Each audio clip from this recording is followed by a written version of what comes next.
और एक कहावत है, आपने सुनी भी होगी और हो सकता है कि आजमाई भी हो। कहावत यह है कि लातों के भूत कभी बातों से नहीं मानते। बरेली में बवाल करने वालों को मुख्यमंत्री ने डेंटिंग पेंटिंग वाली चेतावनी क्या दी? कायदा भूलने वालों के तो सुर ही बदल गए।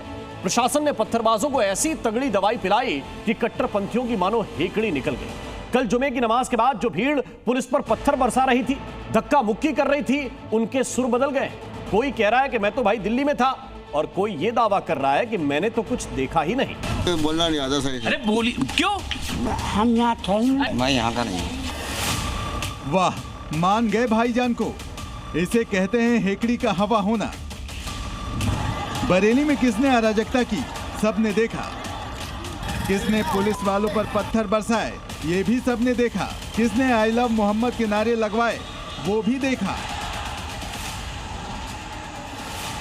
कौन कौन इस्लामिया मैदान जाने पर अड़ा था, वो भी सबने देखा। पर अब भाईजान कह रहे हैं कि उन्हें कुछ पता ही नहीं है। कह रहे हैं कि बरेली से तो उनका दूर दूर तक का वास्ता नहीं है। ऐसे बता रहे हैं जैसे पहली दफा बरेली की जमीन पर कदम रखा है। क्यों? भाईजान के सुर कैसे बदले हैं, ये हम आपको आगे और बताएंगे।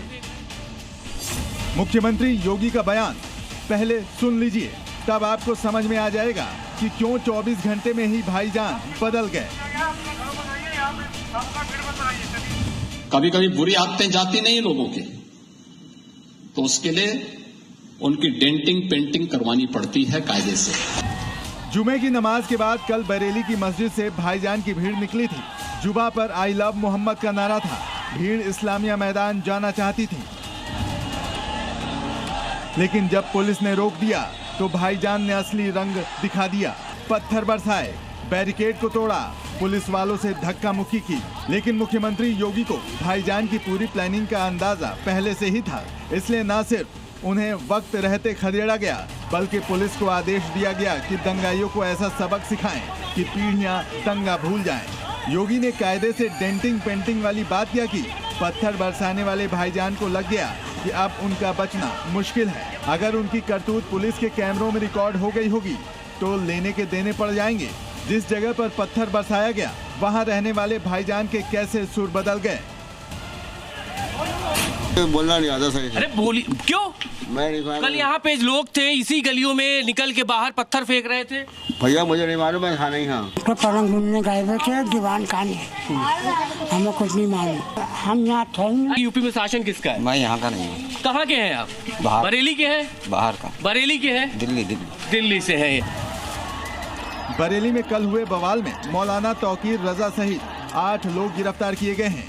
39 लोग हिरासत में हैं। 2000 अज्ञात आरोपियों के खिलाफ 5 थानों में 11 FIR दर्ज की गई है। 17 पुलिसकर्मी भी घायल हुए हैं।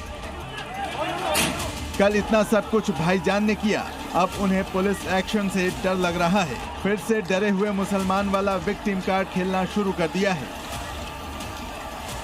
और झाड़ हुआ है या पत्थरबाजी वो कहीं और हुई है 2 किलोमीटर के अलग दूर, उससे कोई मतलब नहीं इसका लेना देना बच्चे का।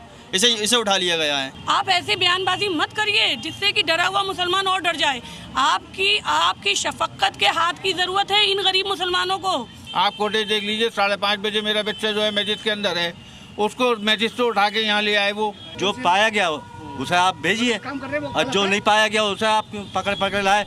वहाँ भी बता रहे हैं कि होटलों पैसे भी लाए उठा के खाना खाते हुए।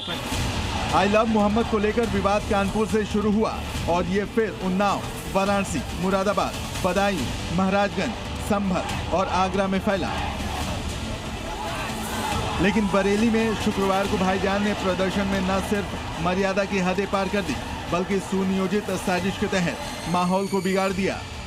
मुख्यमंत्री ने तो बस हुड़दंगियों पर सख्त कार्रवाई करने को कहा, लेकिन इस सिग्नल ने कट्टरपंथियों की हेकड़ी निकाल दी है। पर उन्हें ये नहीं पता है कि जिसने साजिश वाले पत्थर फेंके हैं, गोलियां चलाई हैं, उन सब का चुन चुन कर इलाज होगा। ब्रजेश तिवारी, जी मीडिया, बरेली।